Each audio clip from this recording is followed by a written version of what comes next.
मजा नहीं आ रहा है। हम करते हैं प्रबंध। अखिलेश यादव आधुनिक युग के औरंगजेब हैं। खाओ मां कसम कुछ भी। देखिए अमीर जी, सबसे पहले तो गौरव भाटिया जी ने एक बहुत आपत्तिजनक बात कही है। मैं कभी कोई पर्सनल कमेंट करता नहीं हूं, लेकिन आज मेरी मजबूरी है कि मुझे करना पड़ेगा। अभी मजा आएगा ना भिड़ो। गौरव भाटिया जी ने हमारे राष्ट्रीय अध्यक्ष जी के ऊपर औरंगजेब का तमगा लगाया। तो गौरव भाटिया जी सुनिए, भारतीय जनता पार्टी तो मैं भी अपना वक्तव्य जो कहने जा रहा हूं वो मेरा वक्तव्य नहीं है, वो तो भारतीय जनता पार्टी के हमारे मित्र हैं। वो कह रहे थे कि गौरव भाटिया तो आस्तीन का सांप है, जहां रहता है उसको डस लेता है। समाजवादी पार्टी में ये रहे, समाजवादी पार्टी ने इनको क्या से क्या नहीं दिया, और आज हमारे राष्ट्रीय अध्यक्ष जी के ऊपर ऐसी बातें कर रहे हैं। तो शर्म करो शर्म। तो गौरव भाटिया जी बचा करिए। हाँ भाई, कैसी लगी? मजा आया। भारत का शिक्षा मंत्री कौन है? भारत का शिक्षा मंत्री ना, एजुकेशन मिनिस्टर। अभी चेंज हुआ है हाल फिलहाल में। गलत बताएगा। नहीं, हाल फिलहाल में चेंज हुआ है। अरे मोदी के साथ थे, मोदी के साथ हैं और मोदी के साथ रहेंगे। अच्छा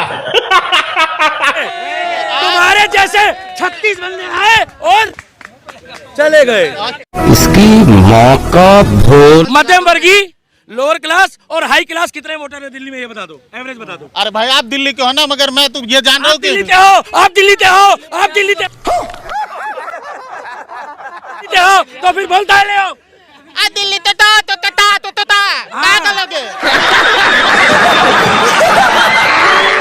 बस हवा निकल गई। देश में भी राम लहरे चल रहा है, ठीक है।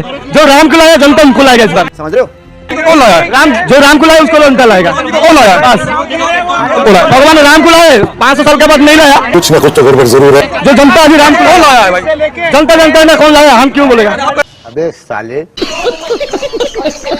जो राम को लाया उसको लाएगा, तो भगवान हमको कौन लाया है? कौन है ये लोग? कौन लाया? नरेंद्र मोदी लेके आया भगवान राम मंदिर। क्या कह रहे हो? बोल रहे हैं, पूरे आदमी बोलते हैं भाई। अरे बोला एक भगवान को लेके आ सकता है, बोला है ऐसे मेरे को, पूरा आदमी बोला मेरे को। तो इसकी मूर्ति बननी चाहिए। नरेंद्र मोदी भगवान राम को लेके आया 500 साल का बाद। खाओ मां कसम। मोदी जी बोला कि भगवान नाम बढ़े, भगवान हमारा राम है, लेकिन 500 साल का जो काम नहीं हो पाता कांग्रेस काल में, आज मोदी जी ने करके दिखा दिया। वाह क्या सीन है। वही 140 करोड़ का सबका, हिंदू और मुसलमान क्रिश्चियन सब खुशी में। कोई सा कैसे लोग रहते हैं यार। ये कांग्रेस पार्टी कहती है कि रोहित शर्मा अनफिट है। रोहित शर्मा अनफिट नहीं है, राहुल गांधी अनफिट है। क्या बात कर रहे हैं? तो रुको जरा, सब्र करो। आज अगर मैंने कुछ शब्द ऐसा कहा है जिससे कि माननीय एलओपी या उनके पीछे किसी सदस्य को बुरा लगा हो, मुझे लगता है उन शब्दों को वापस लेने में मुझे किसी प्रकार का गुरेज नहीं, क्योंकि हमारे प्रधानमंत्री जी ने हमेशा सिखाया है सबका साथ, सबका विश्वास, सबका विकास। बस हवा निकल गई। मजा आया। ध्यान से देखिए, आप हिंदू नहीं हैं? हिंदू हूँ, लेकिन मैं आप भारतीय हैं। हाँ। तो हमारे भारत में हिंदू सड़क पे कुछ नहीं करते, धार्मिक काम, धार्मिक कार्य कुछ नहीं होता हिंदुओं का। कावड़ियां कहाँ जाते हैं? घरों में घूमते हैं कावड़े लेके। ये मैं पूछने के बाद आप वो कह रहे हैं, आपको नहीं मालूम था? आप एक हिंदू नागरिक हैं, आप एक जिम्मेदार नागरिक के तौर पे बताइए, जिस तरह आपने मुसलमानों का कहा, मुसलमान सड़क पे नमाज पढ़ते हैं, तो सड़क पे हमारे हिंदू भाई या क्रिश्चियन भाई या सिख भाई कुछ नहीं करते, सिर्फ अंदर करते हैं। मुझे कैसे भी करके निकाल मेरे भाई, मैं फंस गया हूँ यहाँ। बात ये हिंदू और मुस्लिम का नहीं है। वाह वाह वाह वाह, यहाँ पे आप वाह वाह, आपने कहा मुसलमान सड़कों पे नमाज पढ़ते हैं। हाँ, तो हिंदू मुस्लिम का नहीं तो मुस्लिम क्यों यूज किया भाई? मैंने इसलिए यूज किया क्योंकि इसीलिए मैं यूज कर रहा हूँ कि हाँ हिंदू मुस्लिम दोनों हैं भाई भाई। जीएसटी कभी सफल नहीं हो सकता। जीएसटी ये कोऑपरेटिव फेडरलिज्म की एक मिसाल है। छोटे व्यापारी हैं, उनकी दुकानों को ताला लगाने का निर्णय किया है। चल झूठ। और विदेशियों को, एफडीआई को हिंदुस्तान में रिटेल के लिए परमिट देने का आज फैसला कर लिया। तो रुको जरा, सब्र करो। 125 करोड़ देशवासियों के लिए एफडीआई जिम्मेवारी है। ये मार उसका खोपड़ी तोड़ साले का। और व्यापार उद्योग का विस्तार करने वाले विश्व के लिए एफडीआई एक अपॉर्चुनिटी है। आपकी इस आधार कार्ड की योजना देश के लाखों करोड़ों रुपए डूब गए। आप सभी के समर्थन से इस साल के अंत तक हम देश के हर नागरिक को आधार कार्ड से जोड़ पाएंगे। खराब हो जाएगा, अम्मा बहन पे आ जाऊंगा मैं इनकी। डोनाल्ड ट्रंप एक सनातन समर्थक, भारत और भारतीयता प्रेमी व्यक्तित्व है। हाय हाय। और उसमें प्रचंड जोश जुनून है। क्या बोला तूने? उसमें प्रचंड जोश जुनून है और सनातन के गौरव का अभिनंदन है, ट्रंप का अभिनंदन है। इतना सुनकर तो ट्रंप को सबसे पहले सीधे शपथ लेने के बाद हरिद्वार जाना था, रामदेव के आश्रम में। भारत और यूएस के मधुर संबंधों का युग प्रारंभ होगा ट्रंप की वजह से। जब से अमेरिका के राष्ट्रपति ट्रंप का उदय हुआ है, उन्होंने टेररिज्म का एक नया विश्व कीर्तिमान रच दिया है। पार्टी बदल लिया साला। पूरी दुनिया के गरीब और विकसित देशों को जिस तरह से वो डरा रहे, धमका रहे हैं, उन्होंने लोकतंत्र की मर्यादाओं की धज्जियां उड़ा दी। Oh shit! न WTO को मान रहे हैं, न UNO को मान रहे हैं, वर्ल्ड बैंक IMF को अपने अकॉर्डिंग चला रहे हैं, अपने डॉलर की इतनी कीमत बढ़ा दी है। भक्त जनों, कैसे हो सालो? गजब टूबीबाज आदमी। वीरेंद्र शास्त्री अपने बारे में जान जाए कि उनकी अपनी बहन का जो भतार है वो मुस्लिम है।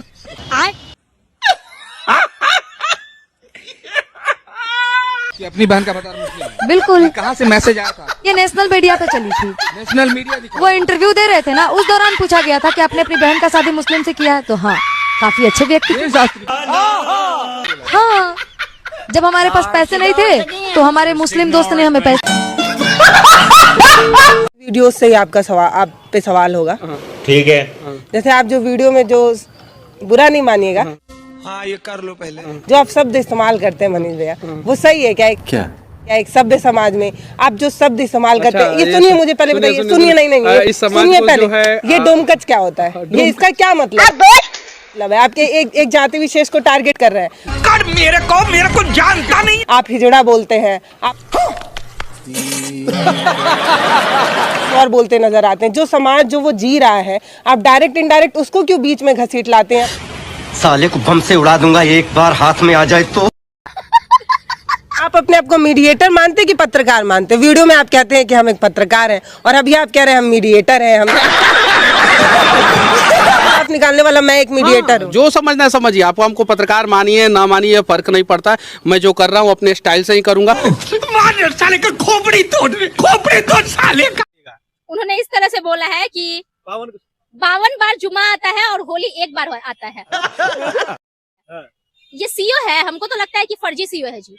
बजाओ ताले। इस तरह का बयान से, अरे संबल के डीएम ने आदेश दिया है क्या है कि किसी तरह का बयानबाजी नहीं करने के लिए, और ये इस तरह की बयानबाजी क्यों कर रहा है? अरे बाप रे, ये तो धोती खोल रहा है। सीओ तो हमको फर्जी सीओ लग रहा है। बयानबाजी क्या कर रहा है? और ये कौन होता है लोगों को बताने वाला कि कौन जुम्मा की नमाज पढ़ने जाएगा, कौन होली मनाने जाएगा? ये होता है डिसाइड करने वाला? नहीं। ये डिसाइड करेगा लोगों को। माहौल को शांत रखने के लिए कर रहा हूँ। ये तो पब्लिक सर्वेंट है ना। जब ये पब्लिक सर्वेंट है, इसको काहे के लिए रखा गया है? लोगों की रक्षा करने के लिए। तुम्हारी जिम्मेदारी बनती है कि हमारे देश में हिंदू मुस्लिम साथ में रहते हैं, तो अगर मुस्लिम जुम्मा की नमाज पढ़ने जा रहे हैं तो तुम कंट्रोल करोगे कि किस तरह से उनको सेफ्टी हमको मस्जिद तक पहुंचाना है। भाई बता तो कहाँ मजहब हट होता है, या सिर्फ अपना जलवा दिखाने के लिए मजहब हट होता है? मुझे ईमानदारी से बता दीजिए। वरना आपको रंगों से परहेज है तो रंगों के काम करने के लिए मुस्लिमों से परहेज होना चाहिए था। उनको कहना चाहिए रंगों काम मत करो, हट जाओ उससे। अभी बदत है भाई, अभी बदत है। अरे सुनिए ओ भाई, अरे नेशनलिस्ट जी सुनिए, रंगों से परहेज नहीं है। मेरे तिरंगे में भी 3 रंग है, जिसका मुझे गर्व है हिंदुस्तानी होने का। क्या बात है सर। आपको परहेज कैसे? हमारी नमाज से। अभी आपने 1800 नमाज गिना दिया। आपको मालूम है जुम्मा की नमाज घर में नहीं पढ़ सकते। जुम्मा की नमाज पढ़ने के लिए मस्जिद में जाना जरूरी है, खुतबा सुनना जरूरी है, उसके बाद होता है ना जुम्मा का नमाज कंप्लीट। बात तो सही है, और ये इतने सालों से पढ़ते आ रहे हैं, हम लोग 1400 साल से पढ़ते आ रहे हैं। आप मुझे बताइए किसने दंगा लफड़ा कर दिया इतनी नमाजों के अंदर? किसी ने नहीं। आपका एसईओ अगर बोल सकता था कि ठीक है हम 1 घंटा मुसलमानों को पूरी तरह से बोलेंगे आप जाइए नमाज पढ़ के आ जाइए, जब तक हमारे हिंदू भाई भी संयमता रखेंगे कुछ नहीं होता। लेकिन आप तो बोलेंगे हिजाब पहनो, ताड़पत्री मारो मुंह के ऊपर, घर से बाहर मत निकलो, रंग से परहेज करो, ये सब बात नफरत फैलाने वाली सुधांशु भाई मुझे अपने घर जाना है। बंद कर दो। और क्या तुम मुसलमानों की बात कर रहे हो? मुसलमानों के लिए क्या किया है? 10 साल में तो नफरत के एकदम फैला दिया आपने, आग भर दिया पूरे देश के अंदर नफरत। धोती खोल रहा है। किसी नफरत को कभी किसी ने देखा नहीं। लोग बोलते हैं आजादी से लेकर अब तक इतनी नफरत हमने नहीं देखी जो बीजेपी ने आके देश के अंदर फैलाई 10 बरस के अंदर। आज भी एक मुसलमान कुछ भी अपने नमाज के लिए नफरत, मदरसे से नफरत, वक्फ प्लेट से नफरत, खाने पीने से नफरत, हिजाब से नफरत, मदरसे से नफरत। अरे बस कर, रुलाएगा क्या? आप तो संविधान की शपथ लेकर सर संवैधानिक पद पर बैठे हो ना, आपने तो सुलगाने वाला बयान दिया सर, और मैंने सही खबर पकड़ी है सर, तभी आपके चेहरे पर ये मुस्कान आ रही है। सही कह रही हूँ ना? मैंने सही खबर पकड़ ली। देंगे किसी सूरत में अपने घर बैठे, और जिसको होली और रंगोत्सव पसंद नहीं है वो अपने घर बैठे या 2 बजे के बाद होली खेले या फिर त्रिपाल का हिजाब बनवा ले, अपनी टोपी को साफ रख ले, हमें क्या बुराई? रघुराज जी आपकी चोरी पकड़ी जा रही है। वो जो सामने से आपको बता रहे हैं ना, पीछे से जो प्रॉम्प्ट कर रहे हैं उनकी भी आवाज आ रही है, उनकी आवाज आती है, फिर आपको दोहराते हो। तो सर उनको कहो ना कि जरा चुप हो जाए, है ना? ऐसा थोड़ी है कि बिना उनके बताए आप नहीं बोल सकते। इतने कमजोर हैं आप। आगे स्वाद।